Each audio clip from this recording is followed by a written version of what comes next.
Recently, while observing the US elections, I couldn't help but marvel at the fact that being out of sync with the crowd can lead to such outcomes. I was reminded of my earlier readings about Elon Musk, who was known to be a loner and had few friends. His interests were also quite niche. This brought back memories of my own similar experiences. Now, having successfully transitioned from a law firm to becoming a full-time blogger, I finally feel independent and free. This journey has led me to reflect on why there is always this notion that one must fit in. I wonder if you are usually someone who fits in and is well liked. If so, you can type 1. If not, type 2. Growing up, parents often told us that we must fit in, or else we would be bullied. Later, teachers would say that we need to have a sense of collective honor and not stand out. After entering the workforce, bosses would tell us that we must have team spirit, occasionally organizing team-building activities to forcibly strengthen relationships. There's always this message that humans cannot be separated from groups. Under such beliefs, many people choose to forcibly integrate, fearing to be seen differently for not fitting in, desiring independence yet feeling ashamed for being alone, or knowing they don't like to fit in, but are afraid to be independent and can't take their own path. If this resonates with you, type 1 again. In this video, we will mainly refer to the book, The Courage to be Disliked, and combine it with sociologist Horville's principle to explore why excessive conformity to groups often leads to mediocrity. Besides forcing ourselves to fit in, are there other choices? And how can we achieve our goals while not fitting in? I will also share my detailed notes with you, so remember to follow and like the video. First, let's consider a question. To what extent do you think groups care about your personal feelings? I studied law in college, and remember during my junior year, the dean of our college called us to a meeting room for a public speech. He started by telling us that choice is more important than effort. If we want to pursue postgraduate studies, he strongly recommended that we apply to schools because they are easier to get into. I couldn't bear to listen any longer and left. Those who study law should understand that the legal industry is one that relies on resources, connections, and urban economic development. Without any regional discrimination, if you want to gain more legal resources in the future, you should try to move to big cities. That's where there are enough companies and enterprises, and business activities are more active, giving you the opportunity to expand your practice. But does the leader care about this? He doesn't care at all, because in his eyes, you are just a metric, a set of numbers. He has no interest in your life and development after school. He only cares if you can find an easy school to attend for postgraduate studies or simply solve the employment issue. Only when the metrics go up can he rise. Therefore, a system doesn't care about an individual's happiness or future development. It only cares about maintaining its own operation. When we are in a group, suppressing ourselves becomes a choice many of us have to make. You will find that when we are young, we have all kinds of dreams, our own personalities, and attitudes. But as we grow older, we become more numb, tamed by society. Recently, I looked through the social media of my former college classmates, and the overall feeling is that everyone's class taste has become heavier, and the once present spirit is gone. Because groups have a natural tendency to negate individuals, you don't need to have spirit, nor do you need to have your own ideas. You just need to serve the group. This is why Camus mentioned that any ideology is against human nature. So if you feel out of sync, it's really a normal thing. Speaking of this, some may argue that although groups don't care about individuals, can individuals leave groups? No one is an island, and groups are more powerful than individuals. People can only survive in groups. But I want to ask, is it really the case? At work, I found a phenomenon in the office where people love to discuss and communicate, whether it's leaders or colleagues. They like to hold meetings or ask those around them whenever they encounter a problem. Do they come up with any constructive conclusions? Not at all. You will find that many important things are not discussed, but come from deep thinking. You need enough time to be with yourself and keep a distance from the group to get the results you want. The reason we think fitting in is so important is that before the industrial civilization, humans needed to huddle together for survival, to jointly deal with natural threats. Under such circumstances, individual wisdom was not so important, and staying in a group was the safest. Especially in China, with the deep agricultural civilization background, many people, especially the older generation, have a strong sense of group consciousness. Therefore, in the eyes of many elders, being alone is a bad thing. This collective cultural inertia has also been passed on to modern young people. With the advent of the industrial civilization and the world entering the information age, human independence has greatly increased. We no longer need to survive by fitting in. Can you imagine someone who is always close to their colleagues, discusses problems at any time, and usually drinks and sings with a group of people, having time to think about valuable things?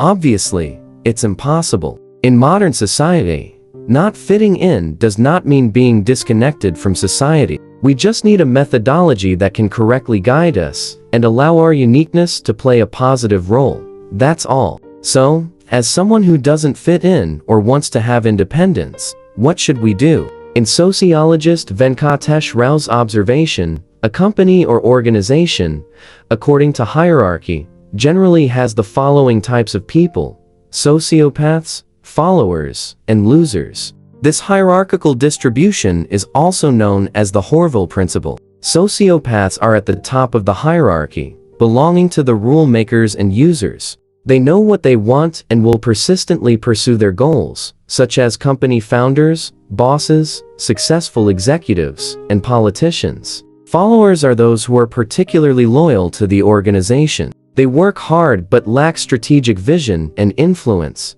blindly following sociopaths. You can think of them as employees in the company who work diligently and firmly support their bosses. Losers are more like the company's slacker employees, who are not very passionate about their work and just follow the rules to complete tasks. Work is just to pay the bills. Here, the so-called losers are only from the perspective of the organization. Just in the eyes of the company, on the level of work, they are failures. Now, I want to ask you two questions. First, which category do you think you belong to? Second, a person who doesn't fit in is most likely to belong to which category? Many people may think that a person who doesn't fit in is most likely to be a loser in an organization. But in reality, a person who doesn't fit in may be at two extremes. They may be losers or sociopaths. You might find this surprising. How can a person who doesn't fit in be at the top of an organization? Venkatesh also mentioned in his article that sociopaths often start as losers. For example, people like Musk and Jobs were outcasts at first, either being bullied or dropping out of school. Therefore, many sociopaths think, since I won't be accepted in the set of rules, I might as well boldly do what I like, thinking about how to make a personal computer, how to send humans to Mars, or how to develop a cool app. So they established a set of their own rules. In this way, many other losers who also can't fit into the existing rules will compete to join this new organization, and they form a new team, a new cultural group. As their influence and scale grow, the past niche hobbies become real trend culture, and the past startups become big companies. This organization has influence and money, so it begins to divide clear levels, and the organization produces a middle level, which is followers. They become the backbone of the organization and start to serve sociopaths. In this way, a new organization with influence and new rules is born. Therefore, a person who doesn't fit in is most likely to have two outcomes in an organization. The first is to become an opinion leader, founder, and leader. The second is to be at the bottom of the entire organization, belonging to losers, because they don't like this set of rules and can't fit in, but they are worried about not being able to survive without this set of rules, so they force themselves to fit in, and the final result will not be very good. At this time, some people may ask, if a person who doesn't fit in can't become a sociopath, then can he only be a loser?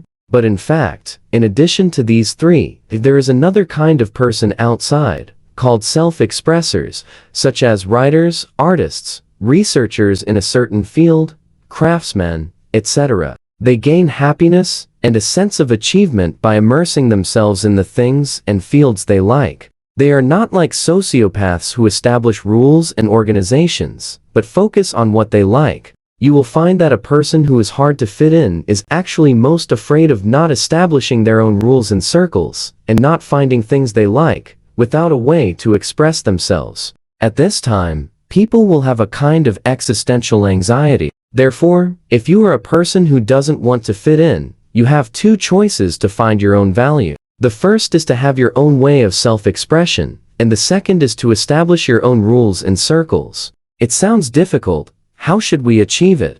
Instead of forcing ourselves to fit in, it's better to find a meaningful thing to do and invest time in ourselves. Knowledge and cognition, once developed, will accompany us for life. Recently, I read such a sentence in the book, "You should fly to your mountain." I decided to learn, because I think education can change the world, but because I know it can change myself. This book is what I read on Mint Reading, an app specifically for reading English original works. In addition to You Should Fly to Your Mountain, the books here are rich and diverse, including literature, encyclopedias, and classic novels. You can also choose a suitable book list based on vocabulary testing. The original name of the book I read is Educated, which is an accurate translation, but seems to lack a certain power and cannot convey the deep meaning of the original text. However, when reading the English original, I felt a different logical expression from Chinese characters. If you encounter unknown words in the reading, you can double-click to query and add them to the vocabulary book for regular review. After reading every day, you can also view detailed lectures, including background knowledge and sentence analysis, etc. The post-class lecture starts from the perspective of the era, introducing the educational status and social characteristics of ordinary people in society at that time, as well as the reasons for the formation of character, helping me to have a deeper understanding of the overall context of the article. Recently, Mint Reading has just launched a 100-day reading plan. If you insist on reading for 10 minutes every day, you can review the English original works you have finished after 100 days, and there are professional teachers accompanying you 24 hours to answer questions. If you have any questions, you can get answers immediately. Join quickly and start your English original work reading journey. Society always likes to say that you should do what you should do at a certain stage. The essence of this statement is that most people do what they do at a certain age, and you should do the same. I strongly disagree with this view, because not everyone's life unfolds linearly. Some people may be late bloomers, such as Ren Zhengfei, who was 43 years old when he founded Huawei. Some people may be precocious, such as Lei Jun, who finished his university courses in 2 years and joined Kingsoft after graduation. They didn't just do what they should do at a certain stage. Students should just study and only read sages' books. Don't think about making money, or people who are already in their 40s. What's the point of starting a business, right? Life is like this. Therefore, many people who are out of step with the group's development will be considered as people without a sense of overall situation and acting on their own, especially in a society where collectivism is prevalent. Such people will be more ostracized, and it is this non-linear growth path that often contains the factors of breakthrough and innovation. This trait is called the late-stage personality by political commentator David Brooks. The late-stage personality has 3 characteristics: rebellious spirit, curiosity, and self-driven force. You will find that these 3 traits are not favored by the group. If you have a rebellious spirit, the group thinks you don't follow the rules. If you are curious, the group thinks you are not doing your job. If you have self-driven force and don't follow blindly, the group will think you are aloof and out of place. Therefore, the group often regards these people who don't fit in as trouble and tries to forcibly transform them, asking them to give up these 3 traits. Faced with such contradictions, many people either choose to compromise and force themselves to fit in, or they have intense conflicts with the group. However, neither of these approaches can ultimately bring the desired results. So, can we have a third choice that allows us to maintain independent thinking while integrating into society and finding our own value? To find a solution, we need to start with these 3 characteristics. To find the answer, first, Let's talk about the rebellious spirit. In the book, The Courage to be Disliked, the author mentions that choosing others' recognition, or choosing the path of freedom without recognition, is a very important question. Many people are neither fitting in nor free, which largely comes from the reward and punishment education we receive. When we do something well, we get praise, and when we don't do something well, we get criticism. This reward mechanism gradually turns us from doing the right things to doing things that can get praise. Only if we can get praise will we do it, and if a thing is meaningful and we like to do it, but no one appreciates it, we don't want to do it and dare not do it. You will find that reward and punishment education completely conforms to the psychology of reward cycles triggering behavior, reward repetition. As long as families, schools, and companies skillfully use the reward and punishment mechanism, they can easily manipulate people, causing them to unconsciously give up their own goals, and even mistakenly think that the problem is with themselves. Therefore, many young people, under the education of reward and punishment, go to two extremes, either becoming obedient sheep or rebellious youth. It is important to note that the spirit of rebellion is completely different from rebellion. The so-called rebellion here is still trapped in the education of reward and punishment, because rebellious youth cannot win others' attention and recognition by getting appreciation. So they go to the other extreme, that is, to win others' attention by a completely negative way, and make themselves look cool in front of others. This is essentially still not jumping out of the reward and punishment education, still pursuing others' attention and recognition, and the real spirit of rebellion is no longer deliberately seeking recognition and having the courage to be disliked. Many people may think that not pursuing others' recognition will make me a person who is disliked. How can this work? What's the difference from rebellion? Then let me ask you a question first. Do you think a person who cares too much about others' feelings and opinions is also a person who is extremely self-centered? Many people may think that this question itself has a problem. A person who cares about others' opinions and feelings should be a person who thinks about others everywhere. How can it be extremely self-centered? But in Adler's view, desperately seeking recognition is also a manifestation of being self-centered.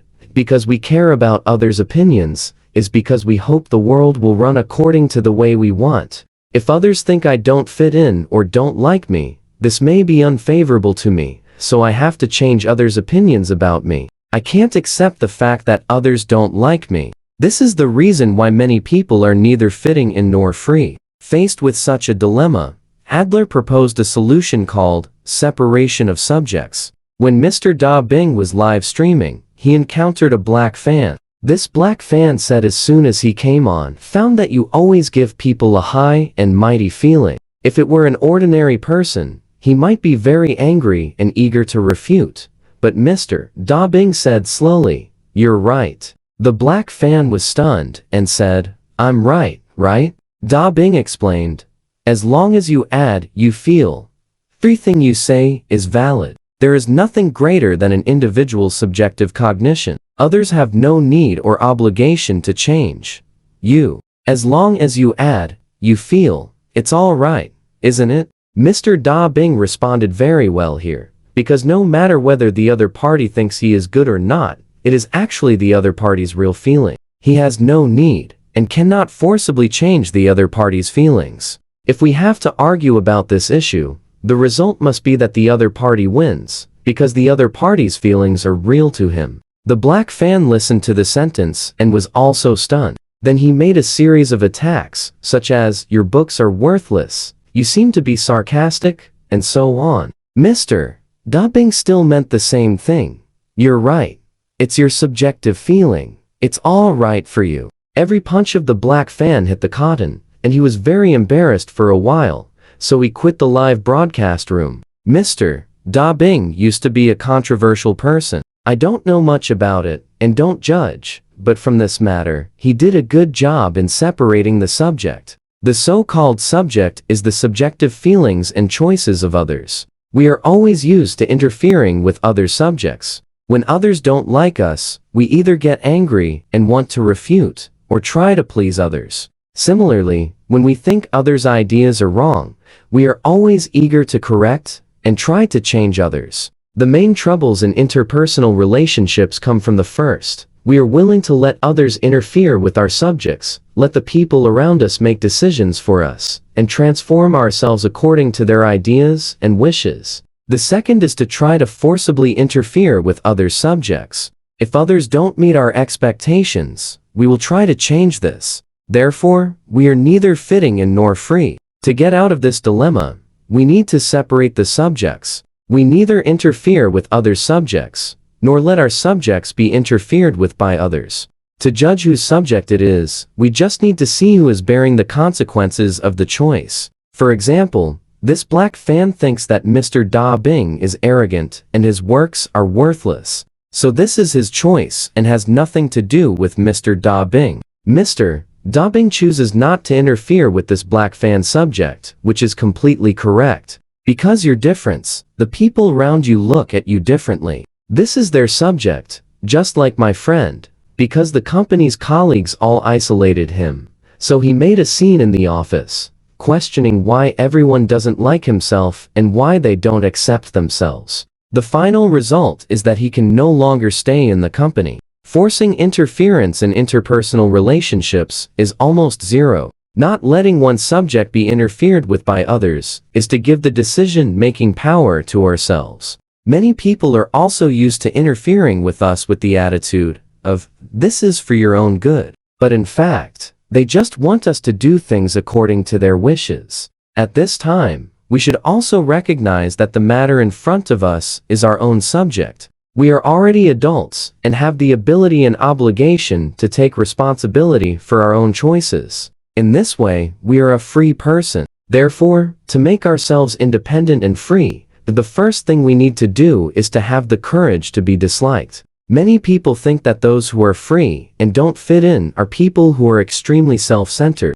But in fact, people who don't fit in are often very respectful of diversity. They neither force themselves to integrate nor force themselves to interfere, demanding that others must like themselves. In modern terms, they have a strong sense of boundaries. They are actually very open and tolerant. Therefore, you can try two methods. The first is that you can make a list to see which meaningful things, although they don't get others' praise, you still love to do. Try to do these things without utilitarianism. The second is that when others don't like you, can you let go of the desire to change others' opinions and impulses? This is the first step that people who don't fit in need to take. However, it is not enough to just do subject separation. Well, let's look at the second step, curiosity. My old fans all know that I used to work in the legal industry. Many people ask, "Woody, are you an Ivy League graduate?" Actually, no. I completed my undergraduate degree at an ordinary university. Back then, I was only looking forward to finding a job that provided a stable income,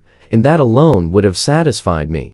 If I were to guess at that time, I would never guess that I would become a full-time YouTuber. Later, when I was working, because I always liked reading, I started a book club in my spare time. I didn't expect that in less than half a year, the members developed to hundreds of people. There are many members in the book club who graduated from famous schools. Just according to the academic background, I am the one who needs to be educated the most in my book club. I didn't expect to start educating others now. Later, I felt that the book club was too limited by geography, so I put the content on B Station. I didn't expect that the first video's playback would break 10,000, and Bob brought more than 1,500 followers. So I started to do B Station in my spare time until I became a full-time YouTuber. Many fans often message me in the background, asking how to find their own love and career. I said you should do it directly. He said, but I don't know what I should do. I said, this is the reason why you should do it directly. Many times we think that to have an ideal life, the key is to determine what you want and then strive to achieve it. But in fact, from the perspective of psychology, you can't predict what will make you happy. Just like me at the beginning, I never thought I could become a blogger and make money from my hobbies. When I was studying, blogging was not even a profession, and almost no one made money by being a blogger. Even starting a book club was my own sudden idea. But it is precisely because I have been exploring step by step along my curiosity that I have found out that there are so many possibilities in life. Just as the famous writer Brandon West mentioned in his book, 101 Articles That Change Your Thoughts, your brain can only understand the information it already knows. So when you choose the future you want, you are actually just creating an idealized plan based on the past. If things don't go the way you want, you will think you have failed because you didn't create what you wanted. In fact, you have created something better, but it is strange to your brain, so the brain mistakenly understands it as bad. The group gives us unified goals. Only by taking a good exam, entering a good school, and finding a good job can we have a way out. Many people's lives are just 2.1 lines, and the company is just another form of school. There is no essential difference between going to school and going to work.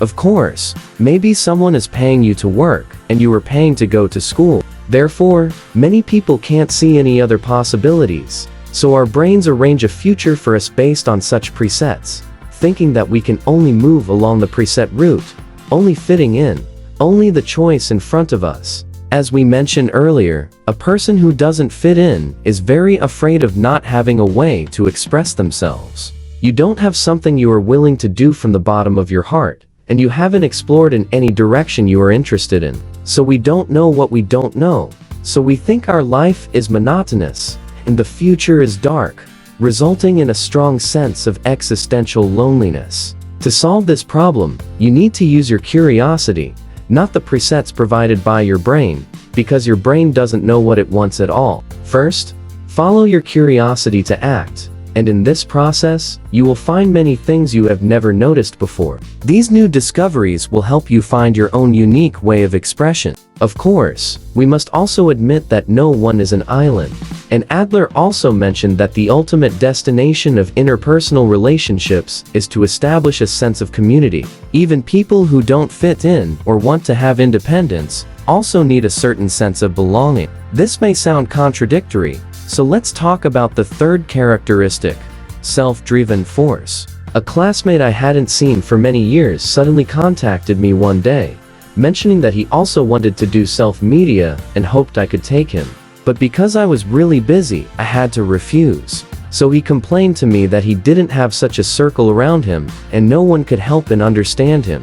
He felt very lonely now. So I asked him, if you are really in such a circle, what can you contribute to this circle? He said, I am still a novice now and have nothing to contribute. I said, then it's too normal that you can't enter this circle. Not fitting in usually comes from our difficulty in finding like-minded people in life. From a statistical perspective, it's normal to lack people around you who are similar in interests and values. The question is how we deal with this situation. Many people choose to close themselves when they can't find a sense of belonging. If they can't be accepted in the company or school, they will retreat to the dormitory and family, only interacting with roommates and family. If even roommates and family can't understand themselves, they will completely close themselves and become a person who almost goes it alone. But Adler believes that we should always seek a larger circle. In addition to the current living environment, there are countless circles in the world, especially in the internet age.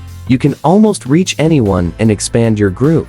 There are always people out there who share your love for reading, crafts, music, technology, philosophy, and so on. Beyond rebellious spirit and curiosity, the final ability we need is self-motivation. We shouldn't passively handle relationships or shrink back at the first setback into a smaller circle. Instead, we must keep seeking larger communities to join, and according to Adler, the key to truly connecting with others is finding common ground. Many of us grow up with the mindset of constant receiving. In our childhood and student years, whenever we wanted something or faced a question, someone was always there to provide help or answers. This leads us to stand still complaining. Why doesn't anyone understand me? Why aren't these resources right here for me? But the world doesn't revolve around you, and no one's going to help you out of nowhere. During my time as a YouTuber, I've met many other creators, forming my own small network. The way we built these connections was through our work, by offering mutual support through what we create. The important thing is to find people along the journey, not to look for someone to lead you from the start. If you're not yet able to help others, you should keep investing in yourself until you can create value for them. Don't expect someone to appear from nowhere and pull you out of your current state. Only when you can contribute value will you gather your own circle, and through that process of contribution, find a true sense of belonging. These are the 3 qualities we've touched upon. I can't claim to have fully mastered them, but compared to the former me who forced myself to fit in, I'm now much freer and more independent. I hope you can find the courage to be disliked, follow your curiosity, pursue what you genuinely love, and discover your sense of belonging through creating value. I'm Pinkwoody, a new YouTuber who loves sharing knowledge. Thank you for listening to my thoughts this week, and I'll see you in the next video.